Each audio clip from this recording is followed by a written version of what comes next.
Hi, this is Greg Nance, founder and CEO of Dyad.com, welcoming you to today's video tutorial on inside the admissions office, who are admissions officers and how to stand out during the application process.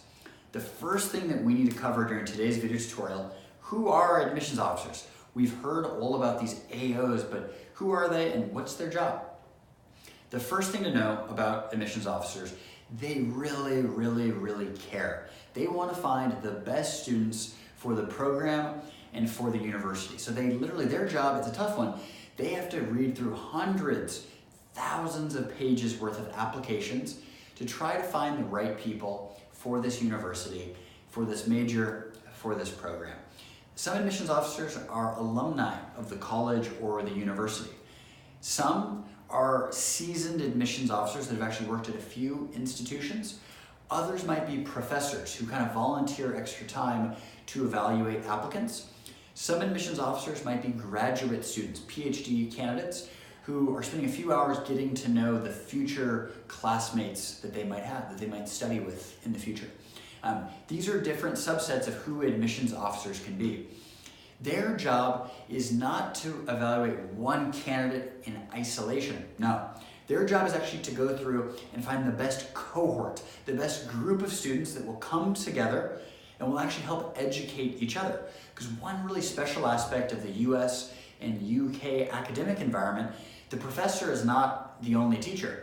Instead, every student is expected to share with one another, both during class, during seminars, during workshops, and then actually after class as well, through social activities and extracurriculars, over a meal.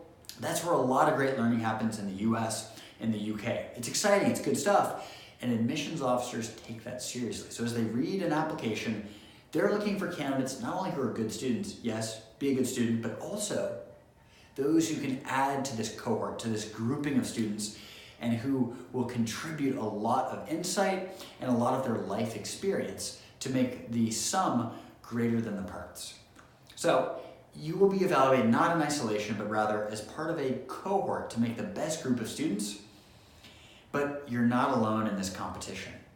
Instead, an admissions officer is going to read hundreds or even thousands of applications. Put this on his desk. Wow, there's a lot to read. There's a lot to read, hundreds or thousands of applications, and there might only be a few slots, maybe a dozen, maybe 25 or 50 slots out of hundreds or thousands of applicants. Wow, super competitive. So what can we do?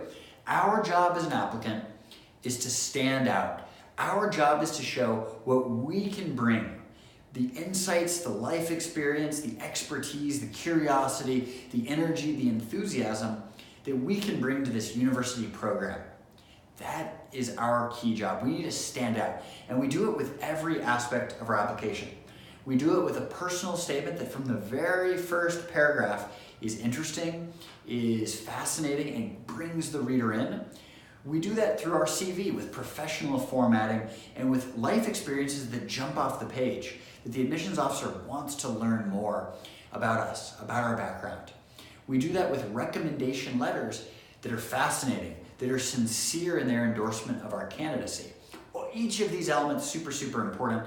For some programs, we'll actually have to interview as well. And we want to show that we're not like everybody else, we're special. Here's why we're special.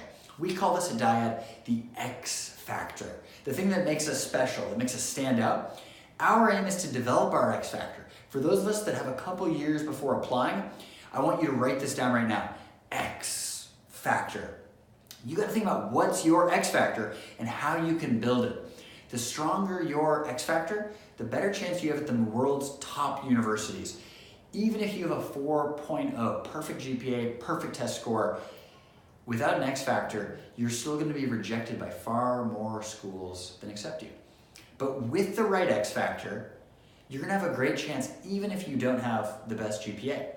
I'll tell more of my personal story in future video tutorials, but I was never number one in my class or anywhere close to it. But with the right X factor, I was able to earn admission to both of my dream schools, University of Chicago and University of Cambridge. And it was with that X factor that that dream became possible for me. So what is your X factor?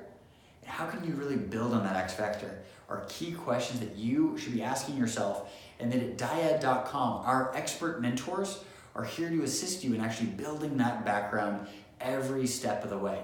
Because admissions officers are looking for students that add to the cohort who can really bring some great life experience and some insight.